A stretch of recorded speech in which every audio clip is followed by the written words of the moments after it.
وہ شخصیت تھی کہ مشکات میں حدیث ہے، نبی پاک صلی اللہ تعالیٰ علیہ وسلم کی چچی جناب ام فضل صبح صبح گھبرائی حضور کی بارگاہ میں آئیں، عرض کی یا رسول اللہ صلی اللہ علیہ وسلم آج میں نے عجیب خواب دیکھا ہے، میں ڈر گئی ہوں۔ حضور نے فرمایا چچی کیا دیکھا؟ عرض کی حضور میں نے دیکھا ہے کہ آپ کے وجود کا گوشت کا ایک ٹکڑا کٹ کے میری جھولی میں آ گیا ہے۔ حضور یہ کیا ہے؟ تو محبوب خواب سن کے مسکرائے، فرمایا چچی یہ پریشانی والا خواب نہیں، یہ تو خوشی والا خواب ہے۔ اللہ فاطمہ کو بیٹا عطا کرے گا اور وہ تیری گود میں کھیلا کرے گا، چونکہ وہ میرے وجود کا ٹکڑا ہوگا، لہذا خواب تجھے یہ آئی ہے۔ تو امام حسین پیدا ہوئے، امام حسن کی عمر ابھی 11 مہینے تھی، تو نبی پاک نے امام حسین کو جناب ام فضل اپنی چچی کی گود میں دے دیا کہ فاطمہ کے لیے دونوں بچے سنبھالنا مشکل ہوگا۔ وہ خواب اس طرح پوری ہوئی۔ امام حسین سے حضور نے بڑا پیار کیا، بڑی محبت فرمائی نبی پاک سے۔ حضرت ابو ہریرہ رضی اللہ تعالیٰ عنہ کہتے ہیں یہ واحد بچہ تھا حضور کے گھرانے کا کہ میں نے دیکھا کہ نبی پاک صلی اللہ علیہ وسلم بیٹھے تھے تو یہ حضور سے کہہ رہے ہیں، نبی پاک سے کہ نانا جی اٹھ کے کھڑے ہو۔ کہتے ہیں حضور کھڑے ہو گئے تو کہنے لگے میں نے آپ کے برابر جانا ہے۔ بچے جو مرضی ضد کر لیتے ہیں نا، قد چھوٹا تھا، عمر 7.5 سال تھی، کہنے لگے نانا میں نے برابر جانا ہے۔ تو نبی پاک صلی اللہ علیہ وسلم نے ہاتھ پکڑ لیے، فرمایا چل پھر ہو جا برابر۔ تو حضرت ابو ہریرہ کہتے ہیں انہوں نے حضور نے ہاتھ پکڑے، اوپر کھینچا تو امام حسین نے پہلے اپنے پیر حضور کے گھٹنوں پہ رکھے، پھر نبی پاک کے سینے پہ رکھے، اور جب ان کا قد سر تھوڑا سا حضور سے اونچا ہو گیا تو محبوب فرمانے لگے چل بس کر، تو نے تو کہا تھا آپ کے برابر ہونا ہے، تو اوپر نکل گیا ہے، چل بس کر۔ فرماتے ہیں پھر امام حسین نے زبان باہر نکالی تو محبوب ان کی زبان چوسنے لگے، پھر ساتھ لٹا لیا اور انہیں سونگھنے لگے۔ تو میں نے عرض کی حضور آپ حسین کو سونگھتے کیوں ہیں؟ تو فرمایا ابو ہریرہ مجھے حسین کے وجود سے جنت کی خوشبو آتی ہے، مجھے حسین کے وجود سے جنت کی۔ ایک دن حضور گزر رہے تھے، اصل اس طرح تھا کہ یہ نبی پاک کا حجرہ تھا، جن لوگوں کو اللہ نے مدینے کی زیارت کرائی ہے وہ جان سکتے ہیں، نبی پاک کا حجرہ تھا تو حضور کے حجرے کی اس جانب یعنی مسجد کی جو بالکل سیدھ ہے اس کی بیک میں سیدہ فاطمہ رہتی تھی۔ تو حضور اکثر نہ نماز کے لیے جب نکلتے تو حضرت فاطمہ کے حجرے کے پاس سے ہو کر دوبارہ محراب میں جاتے۔ محبوب حجرے کے پاس سے گزرے تو امام حسین رو رہے تھے، مائیں کسی وقت ڈانٹ دیتی ہیں، ابا جی بھی کسی وقت ڈانٹتے ہیں پر اماں کے حکم پہ ڈانٹتے ہیں، تو اسی انہوں کو جانتے ہی نہیں، تو کبھی کبھی اس حکم کے تحت ڈانٹنا پڑتا ہے، ورنہ والد اکثر کوشش کرتا ہے کہ چلو میں تو رات کو تھوڑی دیر گھر آیا ہوں تو میں کیا اس کو اب ڈانٹوں، کوشش کرتا ہے کہ تو حضرت فاطمہ نے کسی بات میں جھڑک دیا تو امام حسین رونے لگے۔ تو نبی پاک نماز کے لیے گئے تو واپس لوٹ آئے اور واپس تشریف لا کے کہا فاطمہ حسین کو کیا ہوا؟ عرض کی یا رسول اللہ تنگ کر رہے تھے میں نے ڈانٹ دیا ہے۔ کیا خوبصورت جملے ہیں حدیث پاک میں، سرکاروں نے فرمایا فاطمہ اس کو حسین کو نہ رونے نہ دیا کر، یہ جب روتا ہے نا تو میرے دل کو تکلیف ہوتی ہے۔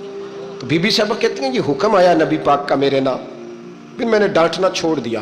یہ ان کے فضائل تھے کم، ان کی تربیت خود نبی پاک نے فرمائی۔ اب تو اللہ تعالیٰ معاف کرے، پہلے ہم لوگوں کو کہتے تھے فلانی مجلس میں نہ جانا فلانی، اب تو مصیبت بن گئی ہے، جانے کی ضرورت نہیں، ہر شے موبائل میں آ گئی۔ مجھے بھیجتے ہیں کہتے ہیں حضرت صاحب یہ ذرا سننا یہ ذرا سننا، تو بچوں نے وہ کلپ سنبھال کے یہ مولوی دیکھو کیا کہتا ہے۔ اب آیتیں پڑھی جا رہی ہیں قرآن پاک کی، اتنا ٹکڑا یہاں سے لیتے ہیں اتنا ٹکڑا یہاں سے لیتے ہیں اور ملا کے پتہ نہیں کون سا مکسچر بنا رہے ہیں، کسی آیت کا ترجمہ نہیں، کوئی واضح حدیث نہیں، ایسے ہوا ہوگا پھر اس کو اس سے جوڑ لیں تو کیا بنتا ہے، اتنی جمع کر لیں۔ یہ کون سا دین ہے جو توڑ مروڑ کے بیان کر رہے ہیں؟ کون سا مذہب ہے؟ دین تو واضح کھلی کتاب ہے۔ اب ہمارا یہ شوق ہے، ہم ہر تماشا دیکھنا چاہتے ہیں، ہم اپنے لوگوں کی قدر نہیں کرتے اور بڑی بڑی دور جا کے ہم غلط معاملات میں جاتے ہیں، پھر ذہن ہمارے شکوک کا شکار ہوتے ہیں۔ ہمیں سمجھنا چاہیے کوئی ایسی کسی دلیل کی ضرورت نہیں ہے، جب ان کے واضح چیزیں ان کی کتابیں میں موجود ہے، حدیث میں موجود ہے، قرآن مجید میں ان کے فضائل کھل کے موجود ہے، تو دور جانے کی کیا ضرورت؟ حضور ان کی ٹریننگ کراتے تھے۔ پہلی بات تو یہ ہے کہ نبی پاک نے دعا مانگی تھی یا اللہ میرے گھر والوں کو زیادہ روزی نہ دینا، انہیں ایک وقت روٹی دینا ایک وقت کی بھوک دینا۔ یہ جو 10 دن کربلا میں انہیں ٹینشن نہیں نہ ہوئی، انہیں عادت تھی فاقہ کرنے کی، انہیں 3 دن وصلی روزے رکھنے کی عادت تھی، پہلی بات۔ دوسرا یہ کہ جہاد کی تربیت حضور خود کراتے تھے۔ حضرت فاطمہ زہرا کہتی میں پردے کے پیچھے دیکھ رہی تھی، نبی پاک نے امام حسن اور حسین سے فرمایا چلو میرے سامنے کشتی لڑو۔ تو دونوں حضرات آپس میں جب کشتی لڑنے لگے تو نبی پاک نا امام حسن کو کہتے ہیں حسن حسین کو ٹانگوں سے پکڑو، حسن حسین کو پیچھے سے پکڑو۔ جب نبی پاک بار بار امام حسن کو بتا رہے تھے تو سیدہ پیچھے سے بول پڑی، کہنے لگی یا رسول اللہ آپ چھوٹے کو بتائے آپ بڑے کو بتا رہے ہیں۔ بڑا تو پہلے 11 مہینے بڑا ہے، تو آپ چھوٹے کو بتائے بڑے کو بتا رہے. تو فرمایا فاطمہ تو چپ کرنا، جو میں دیکھ رہا ہوں تو نہیں نہ دیکھ رہی. ایک کو میں بتا رہا ہوں، دوسرے کو جبریل امین بتا رہے ہیں، تو نہیں نہ دیکھ رہی جو میں دیکھ رہا ہوں، اس لیے تو نے فٹافٹ کہہ دیا کہ ایک کو. تو یہ حضور نے اپنے سامنے ان کی تربیت کی. ٹریلا خیر کرے جڑا نماز پڑھائے ہو مولوی، تو جڑا ٹل پائے ہو پیر، جڑا مہینہ نہ نائے چھوٹا پیر، تو جڑا 6 مہینے نہ نائے ہو بڑا پیر. کہتے بابا پہنچے ہیں، کڑے چھڑے جو پہن لیے. بھائی امام حسین تو نمازیں پڑھاتے تھے، مولا علی تو نمازیں پڑھاتے تھے، مسجد کے خطیب تھے. اب اس کو تو مولوی کہہ دیا جاتا ہے بیچارے کو. تو ملنگ کون ہوتا ہے جی؟ کہتے جڑا کپڑے کٹ پائے. کیا تماشا ہے، قوم جدھر دل کرتا ہے نکل جاتی ہے. یاد رکھیں ووٹ برادری کا نہیں ہوتا، ووٹ برادری کا نہیں، ووٹ دین کا ہوتا ہے. جو بندہ دین کے، ملت کے، مذہب کے معیار پہ پورا نہ ہوتے اسے حکمت کے تحت بھی ووٹ دینا جائز. ہاں یہ بات سچی ہے تو بہرحال سچی ہے، یہ یاد رکھ لے. ہمارے ووٹ سے کوئی ایم این اے، ایم پی یا جتنے ظلم کرے گا، ووٹ دینے والا اس کے ظلم میں شریک ہوگا، بالکل 100%. یہ لکھ لیں بات. ہم اس وقت بڑی جلدی، پتہ نہیں ہمیں کیا مسئلہ ہو جاتا ہے، اتنا اتنی مصیبت انہیں نہیں بنی ہوتی، یہاں بنی ہوتی ہے. خدا کا خوف کریں. امام علی مقام ووٹ ہی مانگ رہا تھا نا یزید، اور پھر اس نے بڑے بڑے لالچ دیے. اس نے کہا کہ آپ 5-4 صوبے ہیں جس کی گورنری مرضی رکھ لیں، دولت آپ کی مرضی کی. تو پھر آج ہمیں بھی لوگ مشورہ دیتے ہیں، کہتے ہیں مسجد میں سیاست نہیں ہونی چاہیے. میں نے کہا کیا کریں، یہ امام حسین ہمیں مجبور کر گئے، کوئی نہ کوئی بات کرنی پڑ ہی جاتی ہے. امام علی مقام نے فرمایا چھپ کے ووٹ کی بات، بیعت کی بات نہیں ہو سکتی. آپ نے جا کے لوگوں سے مشورے، بڑے کم لوگ، جسے زندگی ہو پیاری وہ یہیں سے لوٹ جائے. میرے قافلے میں شامل کوئی کم ظرف نہیں ہے. بڑے کم لوگ ہوتے ہیں جو ارادوں کے، وعدوں کے ہمیشہ ساتھ چلنے کے پکے ہوتے ہیں، ورنہ بڑے لوگوں کو گرمی لگنے لگتی ہے، بڑے لوگوں کی مشکلات آتی ہیں. بڑے لوگ ایسے ہوتے ہیں جن کی مجبوراً، پتہ ہے نا جڑا الیکشن لڑتا ہوتا ہے راتی جیت کے ہی سوندا ہے، وہ فاتح ہوتا ہے، ہر روز جیتتا ہے. پتہ اسی دن چلتا ہے جس دن الیکشن کا رزلٹ.